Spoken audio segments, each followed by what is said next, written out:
स्वागत आप सभी का जी मध्य प्रदेश छत्तीसगढ़ देख रहे हैं आप और आपके साथ मैं हूं कीर्ति दीक्षित और आपकी आवाज में आप सभी का स्वागत है।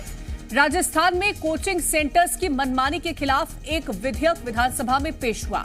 उस विधेयक में कई ऐसी खास बातें हैं और इसके पीछे छात्रों के भविष्य को सुरक्षित रखने की मंशा है। और इसी मुद्दे पर मध्य प्रदेश में जहां सियासी बयानबाजी देखने को मिल रही है तो वहीं दूसरी ओर अभिभावक भी इसे लागू करने की मांग कर रहे हैं। लेकिन बीजेपी का कहना है कि ऐसे कानून की फिलहाल एमपी को जरूरत नहीं है। तो क्या एमपी में उठी कोचिंग सेंटर्स पर लगाम लगाने की मांग पर सरकार कोई प्लान तैयार करेगी? क्या मध्य प्रदेश में भी राजस्थान जैसा विधेयक पेश हो सकता है या फिलहाल इसकी कोई जरूरत नहीं है? करेंगे चर्चा, लेकिन उससे पहले रिपोर्ट देखिए।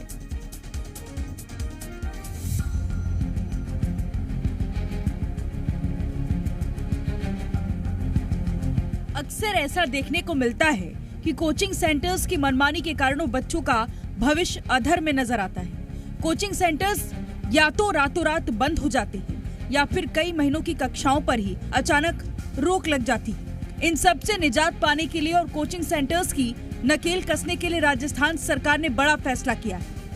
इस बिल की कई खासियत है। यही कारण है कि अब मध्य प्रदेश में भी इसे लागू करने की मांग उठने लगी है। चलिए सबसे पहले आपको इस बिल की खासियत बता देते हैं। कोचिंग सेंटर्स पर निगरानी बढ़ेगी, फीस लौटाने के प्रावधान होंगे।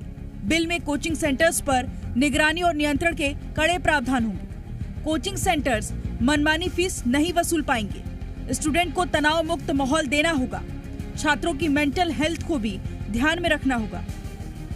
इस बिल की चर्चा अब हर जगह हो रही है। तो वहीं दूसरी ओर अब मध्य प्रदेश में रहने वाले लोगों ने भी ऐसा कानून प्रदेश में लागू करने की मांग की है।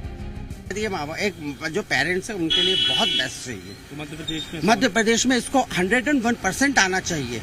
उससे हम लोगों के लिए, पेरेंट्स के लिए एक लिबर्टी मिल जाए। बिल्कुल होना चाहिए। और देखिए, मैं तो मेरे जैसे जाने कितने पेरेंट्स हैं जो इस चीज से पीड़ित हैं। प्रदेश में होना चाहिए ऐसा।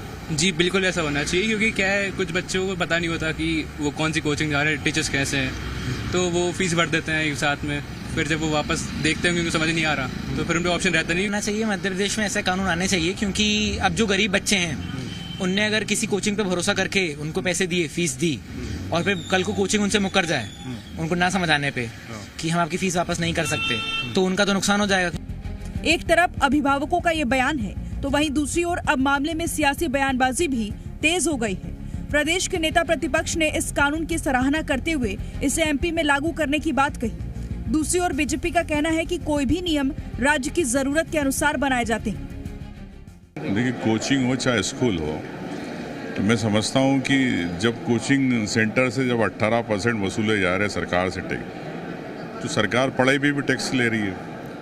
और निश्चित तौर से छात्रों के लिए निःशुल्क होना चाहिए और सरकार को कोचिंग की जो फीस है उसकी भरपाई करना चाहिए। तो मैं राजस्थान सरकार अगर इस प्रकार का प्रस्ताव ला रही है तो स्वागत करता हूँ। मध्य प्रदेश सरकार सो रही है कुंभकर्ण के लिए। ये जो भी कारण रहे होंगे उसके कारण सरकार को ये कानून बनाना पड़ा कि जो बच्चा आधे में छोड़ करके जाएगा उसकी फीस देनी पड़ेगी, या वहाँ की अव्यवस्थाओं को लेकर के जो बात कही है, तो मैं मानता हूँ ये सजगता के साथ हुआ है। अगर मध्य प्रदेश में भी कहीं ऐसे विषय आएंगे तो निश्चित रूप से मध्य प्रदेश की सरकार, डॉक्टर मोहन यादव जी की सरकार उस पर गंभीरता से चिंतन करेगी। मध्य प्रदेश में कई बार कोचिंग संचालकों की मनमानी के कारण छात्रों की परेशानियां बढ़ी हैं। ऐसे में सवाल है कि क्या एमपी में भी ये कानून लागू होगा? ब्यूरो रिपोर्ट, जी मीडिया।